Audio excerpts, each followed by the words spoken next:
प्यारे विद्यार्थियों नमस्कार। आज की ऑनलाइन क्लास में आप सभी का हार्दिक अभिनंदन है। आज हम पढ़ने जा रहे हैं काल। हमने काल के 3 भेद होते हैं, उसमें एक भेद वर्तमान काल पढ़ लिया था। आज हम पढ़ेंगे भूतकाल, जिसको अंग्रेजी में कहा जाता है पास्ट टेंस। भूतकाल, भूत का मतलब होता है बीता हुआ समय। बीते हुए समय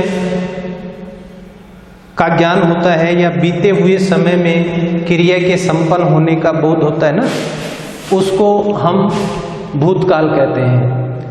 क्रिया के जिस रूप से कार्य की समाप्ति या क्रिया व्यापार की समाप्ति का बोध होता है उसे भूतकाल कहते हैं।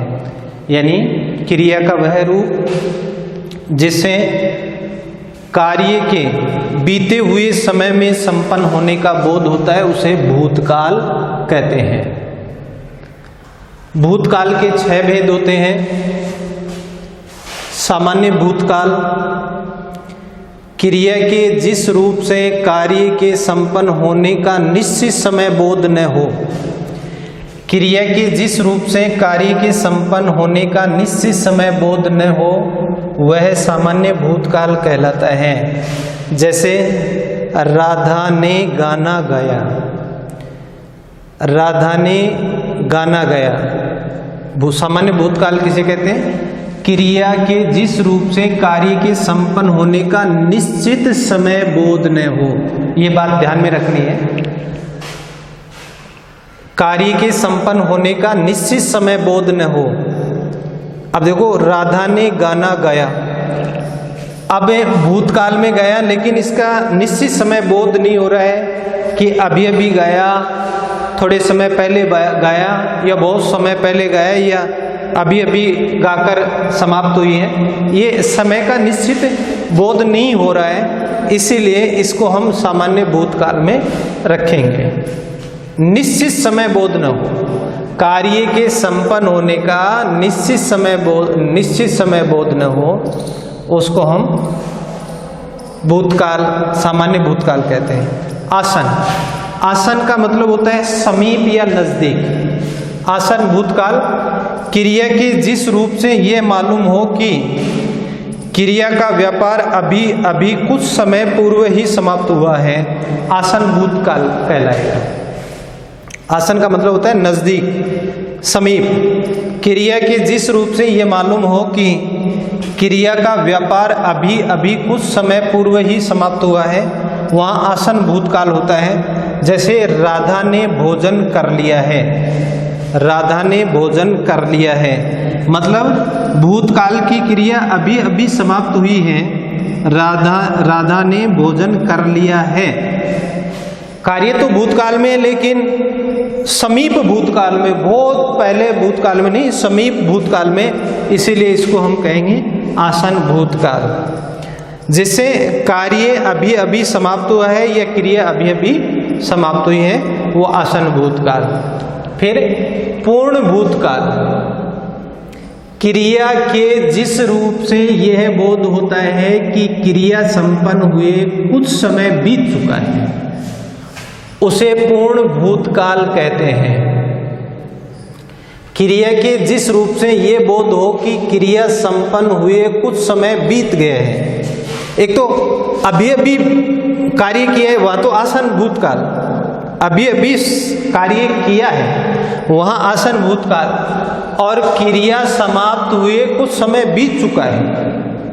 जैसे राधा ने खाना बनाया था।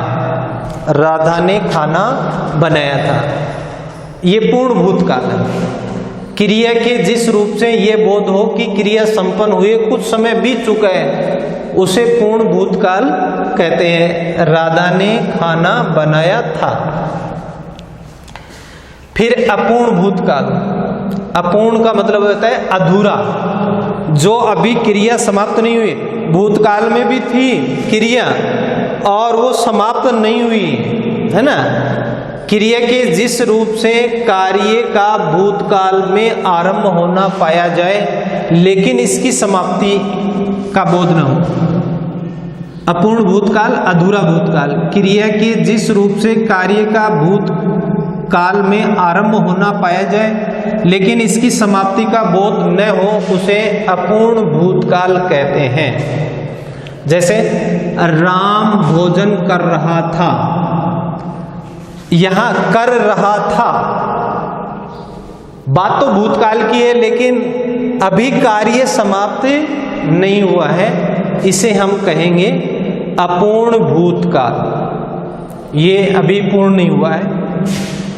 फिर आता है संदिग्ध भूतकाल। संदिग्ध का मतलब संदेह, क्रिया के जिस रूप से कार्य के भूतकाल में संपन्न होने में संदेह हो, क्रिया के जिस रूप से कार्य के भूतकाल में संपन्न होने में संदेह हो उसे संदिग्ध भूतकाल कहते हैं। जैसे शायद वर्षा हुई होगी, अब बात तो भूतकाल की है लेकिन ये क्रिया हुई इसमें संदेह है, हुई या नहीं हुई यहाँ निश्चितता नहीं है, इसीलिए ये संदिग्ध भूतकाल। इन जैसे ये भेद है और भेदों का जो नाम है, नाम से ही पता लग रहा है कि संदेह उत्पन्न हो, भूतकाल में कार्य के संपन्न होने में संदेह हो, शायद वर्षा हुई होगी, वह आज आया होगा, ये संदेह जहां उत्पन्न होता है वहां संदिग्ध भूतकाल। फिर है हेतु, हेतु मद भूतकाल। हेतु का मतलब होता है कारण।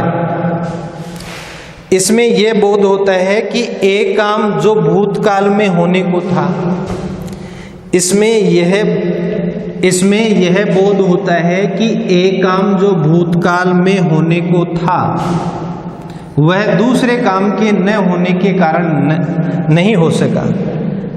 एक काम जो भूतकाल में होने को था वह दूसरे काम के न होने के कारण नहीं हो सका। जैसे यदि वह परिश्रम करता तो परीक्षा में उत्तीर्ण हो जाता, यदि डॉक्टर समय पर आ जाता तो मरीज नहीं मरता। मतलब एक काम जो भूतकाल में होने वाला था वह दूसरे काम के न होने के कारण नहीं हो सका। समय पर डॉक्टर आ जाता तो मरीज बच जाता। तो ये यहाँ सामान्य था, हालांकि ये इतने भेद वगैरह अभी तक तो बोर्ड परीक्षा में नहीं पूछे गए हैं। सीधे सीधे 3 काल में ये प्रश्न पूछे जाते हैं, वर्तमान काल, भूतकाल और भविष्य काल। फिर भी हमारे ये काल के जो काल का टॉपिक है उसके दायरे में ये सब बातें आती हैं, अतः हमें इनका भी अध्ययन कर लेना चाहिए। चाहे इनका अध्ययन हम सरसरी तरीके से करें लेकिन हमें ये ज्ञान होना चाहिए कि इसके भेद ये होते हैं। तो भूतकाल के कुल 6 भेद होते हैं। 6 भेदों में सामान्य भूतकाल, आसन भूतकाल, पूर्ण भूतकाल, अपूर्ण भूतकाल, संदिग्ध भूतकाल और हेतु हेतु मद भूतकाल। आज का वीडियो इतना ही। नमस्कार। अगले वीडियो में हम पढ़ेंगे भविष्यत काल।